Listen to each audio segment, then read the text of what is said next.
رفیق بیا جلو، میخوام بهت بگم چرا قهوه ترک استانبول یه چیز دیگه است. یه سری فوتی کوزه‌گری داره که الان دستتو میذارم تو دستش.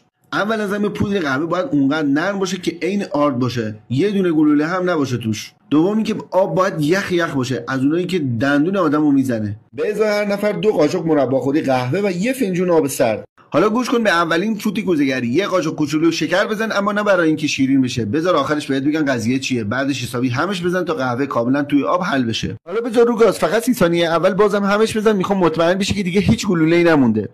وقتی قهوه قلقل کرد و اومد بالا، سری برش دار. حالا این فوت آخر رو داشته باش. یه کوچولو دارچین ته فنجون بریز. بعد قهوه رو یه دفعه نریز، تو 3 مرحله بریز. یه بار بریز، بذار رو گاز، دوباره بریز، بذار رو گاز و بار سوم کامل بریز. کنار قهوه یه لیوان آب سرد بذار، قبل و بعدش بخور تا مزه اصلی رو حس کنی. این رسمیه که ترکا دارن و باهاش حال میکنن. منم هنوز دنبال اون هستی که فوت کوزه‌گری شکر برای چی بود. اگه میخوای بدونی کپشن رو بخون، حالشو ببر.